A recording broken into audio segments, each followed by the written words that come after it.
नमस्कार दोस्तों, मैं विवेक तिवारी आपके अपने YouTube चैनल प्राइम एजुकेशन 24/7 पे आपका स्वागत करता हूं। हम संविधान, भारत का संविधान पढ़ रहे हैं। उसके अंतर्गत आज हम एक महत्वपूर्ण श्रृंखला पढ़ेंगे जिसमें संविधान के महत्वपूर्ण अनुच्छेद, अनुसूचियां और भाग इसका वर्णन करेंगे और समझने का प्रयास करेंगे कैसे प्रतियोगी परीक्षाओं में इससे प्रश्न बनते रहे हैं या भविष्य में कैसे प्रश्न बनने की संभावना है। तो हमारे संविधान में 22 भाग, 395 अनुच्छेद और 12 अनुसूचियाँ हैं। देखिए, ये हमारे संविधान का हिस्सा है, लेकिन क्या जब मूल संविधान था तो ये अनुसूचियाँ उतनी ही थी, अनुच्छेद उतने ही थे? जी नहीं। अनुसूचियाँ मूल संविधान में जब हमारा संविधान बना तो उसमें अनुसूचियों की संख्या उस समय मूल संविधान में 8 थी। कितनी थी? 8। अब ये मूल संविधान में 8 अनुसूचियाँ जो थी, इनका आप देखेंगे अगर तो संशोधन करके संविधान में जोड़े गए हैं। देखिए, संविधान में संशोधन आर्टिकल 368 के अंतर्गत आर्टिकल में किसी भी संविधान में कोई भी संशोधन किया जा सकता है। उसके अंतर्गत पहला संशोधन जो किया गया था वो हुआ था 1951 में, जिसके अंतर्गत जो कि पहला संशोधन था उसमें 9वीं अनुसूची जोड़ी गई। जो 12 अनुसूचियाँ आपको दिख रही हैं, इसमें जो 9वीं अनुसूची जोड़ी गई थी वो पहले संविधान संशोधन के द्वारा 9वीं अनुसूची जोड़ी गई। उसके बाद फिर 1985 में 52वें संविधान संशोधन के द्वारा, जिसमें दल बदल था, वो 10वीं अनुसूची जोड़ी गई। फिर 11वीं और 12वीं अनुसूची को क्रमशः 73वें संविधान संशोधन और 74वें संविधान संशोधन 1952 के द्वारा जोड़ा गया। वर्तमान में हमारे संविधान में 12 अनुसूचियाँ हैं। अब हम इसके साथ देखेंगे जो 395 अनुच्छेद हैं। 395 अनुच्छेद। अब अगर आपको प्रश्न बनता है कुल कितने अनुच्छेद हैं, तो कई प्रश्न प्रतियोगी परीक्षाओं में प्रश्नों के प्रारूप में देखने को मिला करीब 450 प्लस या 470 के आसपास अनुच्छेद दिखे मिलते हैं। मूलतः 395 अनुच्छेद जो क्रमिंग है ना, 395 ऑर्डरिंग को नहीं चेंज किया गया है। हुआ क्या है इसमें, 395 मानो 280 है, 281, कोई क ख ऐसे जोड़ करके सब पूरा अगर जोड़ा जाए तो वो 470 या कुछ अतिरिक्त हो सकता है, लेकिन जो मूल है 395 उसमें कोई परिवर्तन नहीं हुआ है। वो 395 अनुच्छेद हूबहू वैसे ही हैं। अब आगे हम देखते हैं भाग 1। कुल 22 भाग हैं। आइए हम इसमें पहले भाग को देखेंगे, भाग 1, जिसमें अनुच्छेद 1 से 4 का जिक्र किया गया है और इसी में संघ एवं उसका राज्य क्षेत्र है। संघ एवं उसका राज्य क्षेत्र भाग 1 में अगर ये पूछा जाए कि संघ एवं उसका राज्य क्षेत्र किसमें आता है, तो भाग 1 का विषय है। और अनुच्छेद 1 में संघ एवं उसका राज्य क्षेत्र दिया गया है। अनुच्छेद 1 में जो आपके इस समय वर्तमान में 28 राज्य और 8 यूटी हैं।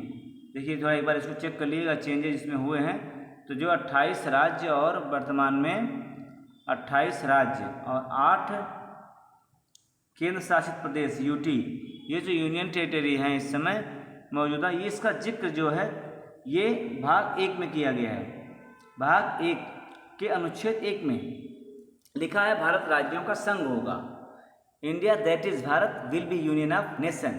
अनुच्छेद 2 में नए राज्यों का प्रवेश। नए राज्यों के प्रवेश से हमारा मतलब यह है, जैसे मान लीजिए आज जब भारत हमारा मूलतः बना तो सिक्किम भारत का हिस्सा नहीं था, तो सिक्किम कैसे भारत में शामिल किया। आज अगर पाकिस्तान का विलय भारत में करना हो तो उसके लिए कुछ स्पेस संविधान में रखे गए हैं। कोई राज्य, कोई देश आप में शामिल करने के लिए अगर पहल करता है तो आपके लिए अधिकार है संसद को कि नए राज्यों का वो प्रवेश संसद के माध्यम से कर सकती है। अनुच्छेद 3 क्या कहता है कि राज्यों के, मान लो कोई राज्य हमारे यहाँ है, मान लो 28 राज्य हैं इस वर्तमान में। मूल संविधान में जब बन के आया था तो 28 राज्य तो थे नहीं, ये 8 यूटी नहीं था, चेंजेस होता रहता। तो ये भी संसद का अधिकार है। किसी राज्य के क्षेत्र का नाम बदल सकती है, उसकी सीमाओं का नाम बदल सकती हैं, किसी भी स्तर से परिवर्तन करने का अधिकार संसद को दिया गया है। ये अनुच्छेद 3 में है। आइए हम भाग 2 देखते हैं। भाग 2 में अनुच्छेद 5 से 11 है। तो प्रश्न आपका ये बनता है, भाग 2 में किस चीज़ का जिक्र है, तो नागरिकता का है। किसका? नागरिकता है। और कहाँ से? 5 से 11 तक। 5 से 11 है। तो एक ट्रिक के माध्यम से लिखा है, नाग पंचमी मतलब नागरिकता, पंचमी मतलब 5 से 11 के अनुच्छेद में नागरिकता का जिक्र होता है। फिर हम इसको नागरिकता अलग से नागरिकता टॉपिक में पढ़ेंगे। मौलिक अधिकार की बात करते हैं तो भाग 3 अनुच्छेद 12 से 35, मौलिक अधिकार भाग 3 और अनुच्छेद 12 से 35।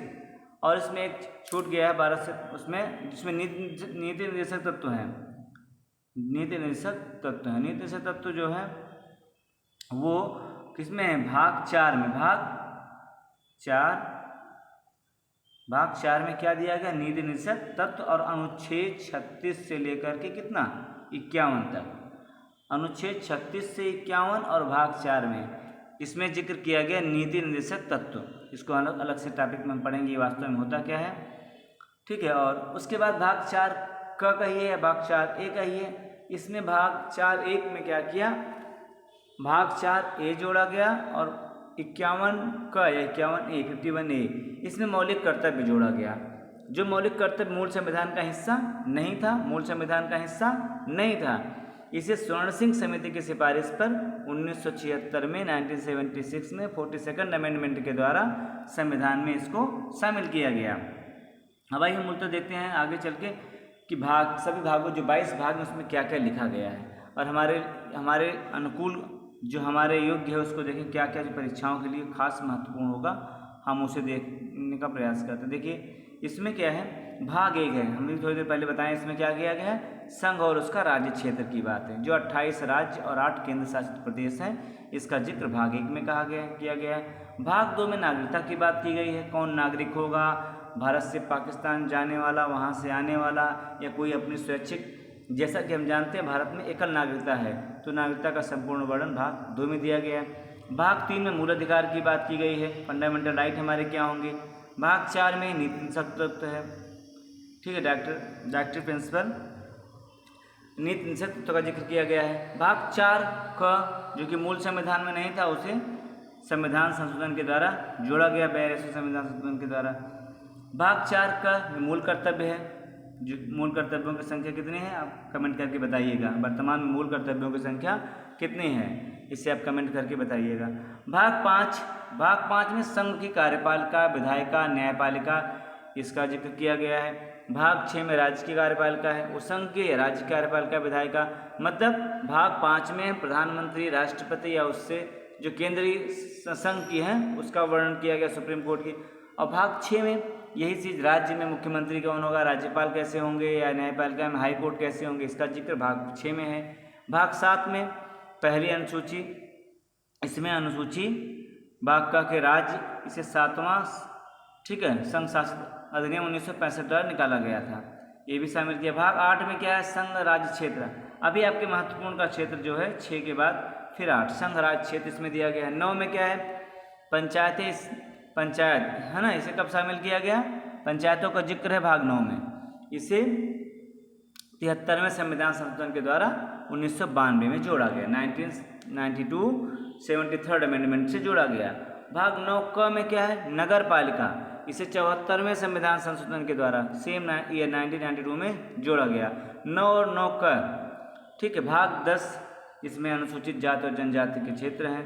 भाग 11 संघ और राज्यों के बीच संबंध की बात करता है। भाग 11। भाग 12 इसमें क्या है, वित्त, संपत्ति, संविदाएं हैं।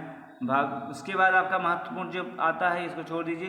भाग 14 का हम कोई प्रश्न नहीं बनता। भाग 15 निर्वाचन से जुड़ा बात महत्वपूर्ण है। ये भाग 15 जो है ये बहुत बार पूछा गया है, ये बहुत महत्वपूर्ण भी है। भाग 15 जो है बहुत महत्व निर्वाचन का है, पूछा था कि निर्वाचन जो है किस भाग के अंतर्गत है, तो भाग 15 में निर्वाचन का जिक्र किया गया। फिर 16 में कुछ वर्गों के संबंध में विशेष उपबंध है, SC ST, इनको क्या सिस्टम है, इनके बारे में क्या नियम होंगे, ये भाग 16 में है। भाग 17 में राजभाषा की बात की गई है कि मतलब कि संघ की या भारत की राजभाषा क्या होगी, प्रादेशिक भाषाएं क्या होंगी, इसके बारे में जिक्र किया गया है। भाग 18 में क्या कहा गया, भाग 18 में काफ़ी महत्वपूर्ण, कई बार पूछा गया प्रश्न है, इसमें आपात उपबंध की बात की गई है। जब इमरजेंसी होगी तो कैसे कैसे प्रारूप होंगे, 352 में क्या होगा, 56 में क्या होगा, 360 में क्या है, ठीक है। जैसे एक होता सशस्त्र विद्रोह की बात करता है 352, 356 राज्यपाल जो राष्ट्रपति शासन रखता है राज्य में उसके बारे में बात है। 360 में क्या है, वित्तीय आपातकाल की बात है, जो कि अभी भारतवर्ष में नहीं लगाया गया है। इसके बाद महत्वपूर्ण है भाग 20। भाग 20 में जो है ये भी काफ़ी महत्वपूर्ण है। इसमें क्या किया गया है, भाग 20 में संविधान संशोधन की बात की गई है। संविधान संशोधन की बात की गई है भाग 20 में। और उसके बाद भाग 21 और 22 हमारे बहुत महत्वपूर्ण की बातें नहीं हैं। अब हम लोगों ने भाग 4 क तक तो देखा था। भाग 4 क में क्या था, भाग 4 क में मौलिक कर्तव्य की बात थी। अब आते हैं भाग 5 देखते हैं, जिसमें अनुच्छेद 52 से लेकर के 151 की बात है। इसमें कुछ अनुच्छेदों को शॉर्ट में समझने का प्रयास करेंगे। अनुच्छेद 52 में लिखा है भारत का एक राष्ट्रपति होगा। भारत का एक राष्ट्रपति होगा। अगर आपसे पूछे भारत का एक राष्ट्रपति होगा या भारत का राष्ट्रपति किस अनुच्छेद में है, तो अनुच्छेद 52 में। 53 में लिखा है संघ की कार्यपालिका शक्ति राष्ट्रपति में निहित होती है, 53 में है। 54 में उसके निर्वाचन की बात की गई है ना। 60 में शपथ की बात की गई है। 61 में महाभियोग है, राष्ट्रपति कैसे अपने पद से हटे, क्या प्रक्रिया है, महाभियोग राष्ट्रपति की। फिर राष्ट्रपति की क्षमादान शक्ति आर्टिकल 72 में है। राष्ट्रपति के अध्यादेश जारी करने की शक्ति 123 आर्टिकल 123 में है। और राष्ट्रपति के सुप्रीम कोर्ट से के जज से सलाह लेने की अनुच्छेद कितने, 143 में है। ये राष्ट्रपति से जुड़े महत्वपूर्ण प्रश्न है। फिर उपराष्ट्रपति हैं। उपराष्ट्रपति का अनुच्छेद 63। अनुच्छेद 63 में लिखा है कि एक उपराष्ट्रपति होगा। और अनुच्छेद 64 में जो उपराष्ट्रपति होगा और राज्यसभा का पदेन सभापति होगा। मतलब क्या करेगा, वो राज्यसभा के सभापति के रूप में कार्य करेगा। आप कमेंट करके बताइए कि उपराष्ट्रपति जो होते हैं इनकी सैलरी कितनी है वर्तमान में, और जो उन्हें सैलरी मिलती है क्या वो उनके उपराष्ट्रपति रहने उपराष्ट्रपति पद की सैलरी मिलती है, किसी अन्य कार्य के लिए उनको सैलरी दी जाती है। क्या जो वर्तमान में राष्ट्रपति की उपराष्ट्रपति की सैलरी है वो उनको उपराष्ट्रपति की सैलरी के नाम से दी जाती है कि नहीं, कमेंट करके बताइएगा। इसके अतिरिक्त हम आगे देखेंगे,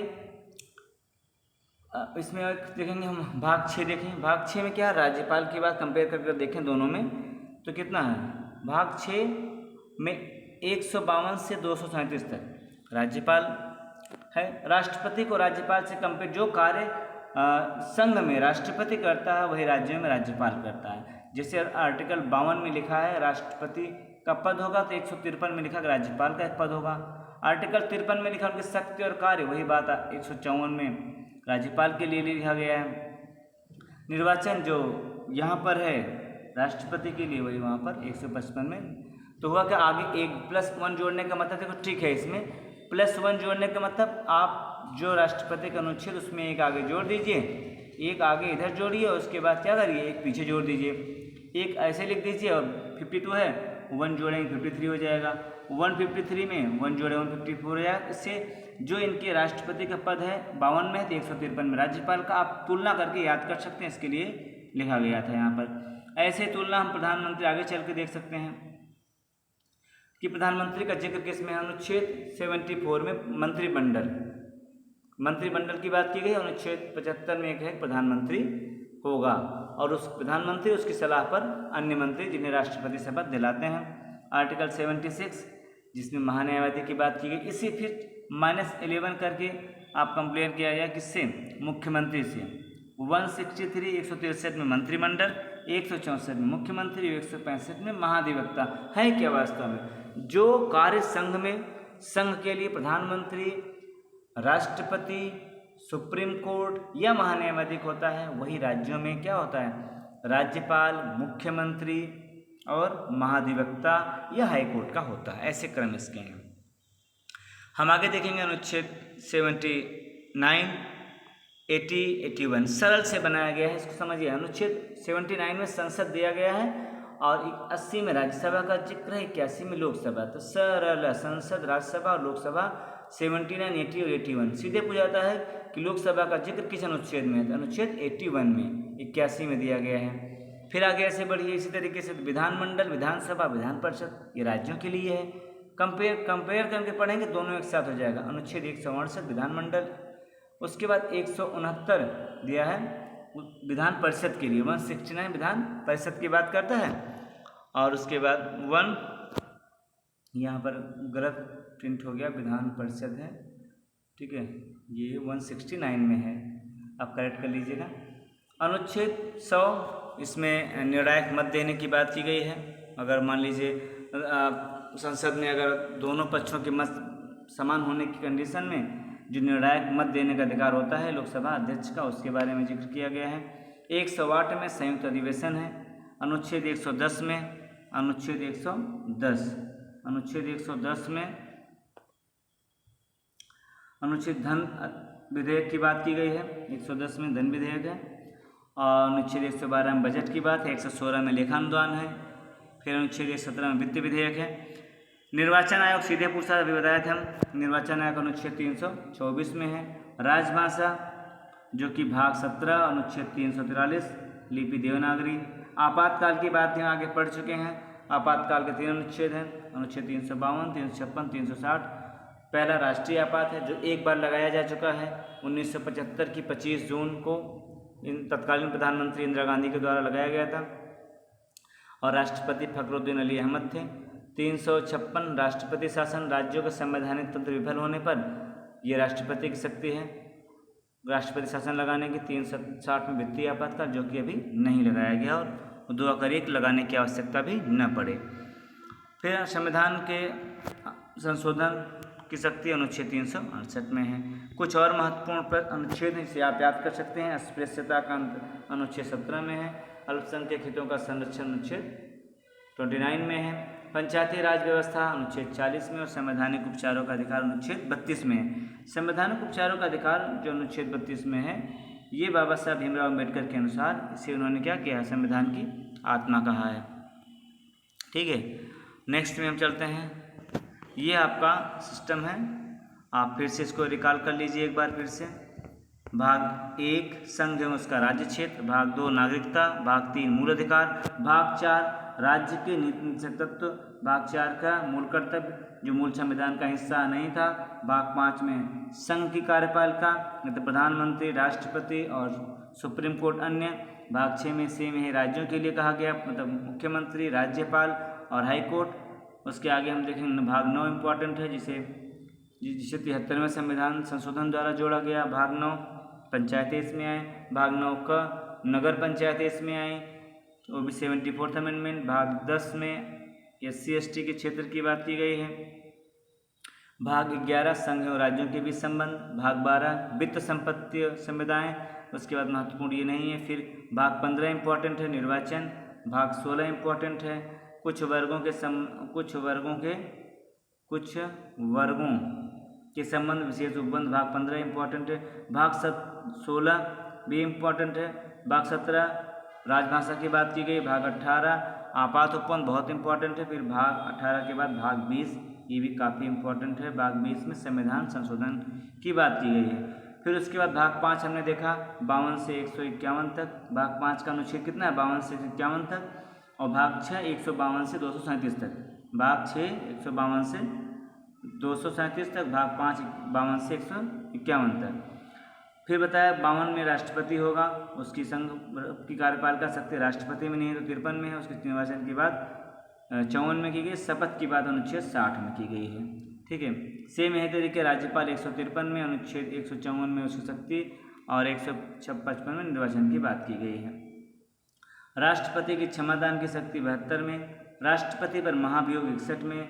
राष्ट्रपति का अध्यादेश जारी करने की शक्ति 123 में। और सर्वोच्च न्यायालय के चीफ जस्टिस से सुप्रीम कोर्ट सलाह लेने की शक्ति 143 की बात की गई है। ये महत्वपूर्ण है। फिर उपराष्ट्रपति 63 और 64 में दिया गया है। प्रधानमंत्री उसका मंत्रिमंडल महान्यायवादी 74, 75 और 76 में है। इसी तरीके से मुख्यमंत्री का है 163, 164, 165। फिर संसद का जिक्र किया गया। संसद का जिक्र 79 आर्टिकल में है। राज्यसभा 80 में और लोकसभा 781 में है। इस तरीके से कुछ महत्वपूर्ण विधेयक, जैसे संयुक्त अधिवेशन की बात की गई। संयुक्त अधिवेशन अनुच्छेद 108 में है। धन विधेयक 110 में है। बजट 112 में है। लेखानुदान 116 में है।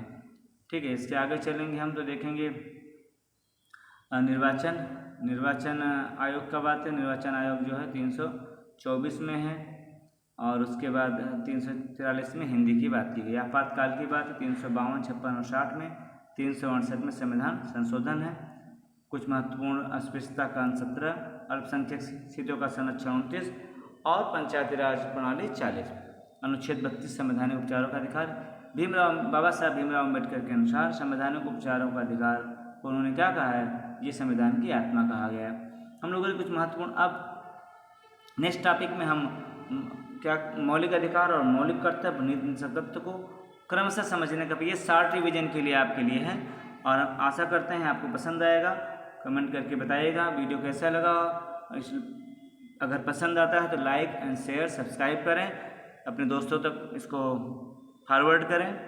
अगले टॉपिक में मिलते हैं किसी अन्य टॉपिक के साथ, तब तक के लिए धन्यवाद, नमस्कार।